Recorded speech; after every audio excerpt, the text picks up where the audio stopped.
ওই কবরের অবস্থা কিন্তু বড় ভয়াবহ। ওই কবরের অবস্থা কিন্তু বড় ভয়াবহ। কেমন ভয়াবহ? ওই জাহান্নামের মধ্যে যখন নাফরমানদেরকে জাহান্নামের মধ্যে ফালানো হবে, জাহান্নামের আগুন এই নাফরমানের পুরা বডিটাকে পুরাইতে কয়লার চাইতেও কালো বানায় ফেলবে। আবার এই শরীর পড়ে যাবে। আবার এই চেহারার মধ্যে আল্লাহ সুন্দর একটা যৌবনে যেই চেহারা ছিল ওই চেহারা দিবে। আবার জাহান্নামের আগুন এই যুবককে জ্বালাইতে পুরা বডি কয়লা বানায় ফেলবে। আবার এই চামড়া পড়ে যাবে। আবার এই চেহারার মধ্যে নতুন চামড়া গজা যাবে। আবার জাহান্নামের আগুন পুরাইতে থাকবে। ওই জায়গায় তো পালাইতেও পারবেন না, মৃত্যুবরণও করতে পারবেন না। কিভাবে জাহান্নামের আগুন সহ্য করবেন? কিভাবে জাহান্নামের আগুন সহ্য করবেন? হাসরের ময়দানের কেমন ভয়াবহ অবস্থা আল্লাহ তাআলা কুরআনুল কারীমে জানায়া দেন। আল্লাহ তাআলা কুরআনুল কারীমের আয়াত নাজিল করে জানায়া দিতেছেন, ফাআম্মা মান উতিয়া কিতাবাহু বিয়ামিনি। হাসরের ময়দানে যাদের আমলনামা ডান হাতে দেওয়া হবে তারা বলবে ফায়াকুলু হা উমকরাউ কিতাবিয়া। যাদের আমলনামা ডান হাতে আসবে এতই আনন্দিত হবে, এতই খুশি হবে, আনন্দে আত্মহারা হয়ে বলবে ফায়াকুলু নাও তোমরাও আমার আমলনামা পড়ে দেখো।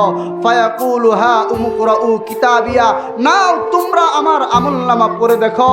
ইন্নী যালামতু আন্নী মুলাকিন হিসাবিয়া, কারণ আমি জানতাম আমাকে হিসাবের সম্মুখীন হতে হবে।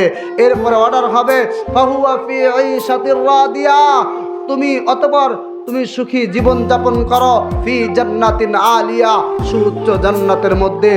আর হাসরের ময়দানে যখন আল্লাহ তাআলা বলেন ওয়া আম্মা মান উতিয়া কিতাবাহু বিশিমালি, যার আমলনামা বাম হাতে দেওয়া হবে সে বলবে ইয়া লাইতা ফায়াকুলু ইয়া লাইতানি লাম উতা কিতাবিয়া, হায় আমার আমলনামা যদি না দেওয়া হইতো, ওয়ালাম আদরি মা হিসাবিয়া, আমি যদি না জানতাম আমার হিসাব, ইয়া লাইতাহা কানাতিল কাদিয়া, হায় আমার মৃত্যু যদি শেষ হইতো, মা আগনা আন্নি মালিয়া, আমার অর্থ সম্পদ কোনো উপকারে আসলো না, হালাকা আন্নি সুলতানিয়া, আমার দুনিয়ায় যেই ক্ষমতাও ছিল সেই ক্ষমতাও আজ বরবাদ হয়ে গেল।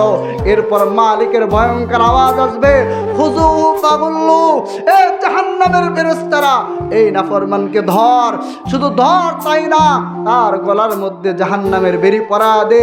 এরপর আল্লাহ বলেন তুম্মাল জাহিমা সাল্লু, এ জাহান্নামের ফেরেশতারা ওকে জাহান্নামের মধ্যে নিক্ষেপ কর। শুধু জাহান্নামের মধ্যে নিক্ষেপ না, তুম্মা ফি সিলসিলাতিন দারউহা ৭০ যিরাআন ফাসলুকু, অতঃপর তাকে জাহান্নামের মধ্যে ৭০ গজ একটা শিকল দিয়া, আজকের মা বোনেরা যেরকম খেতা সেলাই করে একটার পর একটা সুই দেয়, এরপর সুতা টান দেয়, পুরা খেতার মধ্যে সুতা বুনে থাকে, ঠিক ওই রকম নাফরমানের বডির মধ্যে ওই শিকল দিয়া বডিটার মধ্যে খেতার মতো সেলাই কইরা ওই জাহান্নামের কুটির সাথে বেঁধে রাখবে। ও যুবক ভাই, ওই জাহান্নামের আগুন থেকে পালাইতে পারবা না। ওই জাহান্নামের আগুন থেকে তখন পালাইতে পারবা না। কেমনে তুমি সহ্য করবা ওই ভয়ঙ্কর আযাব? কিভাবে ও মা তুমি ওই আযাব ভক্ষণ করবা? এজন্য বলি, এ দুনিয়ার রঙিন তামাশার পিছনে দৌড়াইন না। এ দুনিয়ার রঙিন তামাশার পিছনে যারাই দৌড়াইছে তাদেরই পথভ্রষ্টতা হতে হয়েছে, তাদেরকেই জাহান্নামের আগুনে নিক্ষেপ হতে হবে। এজন্য বলি, আমাদের হায়াত কম, হায়াতের মধ্যে পুঁজি অনেক যোগাইতে হবে। অন্যান্য নবীদের উম্মতের হায়াত ছিল অনেক, কিন্তু আমাদের হায়াত তাদের চাইতে অনেক সীমিত, অনেক কম। এজন্য বলি, এই অল্প হায়াতের মধ্যে অনেক পুঁজি আমাকে অন্বেষণ করতে হবে।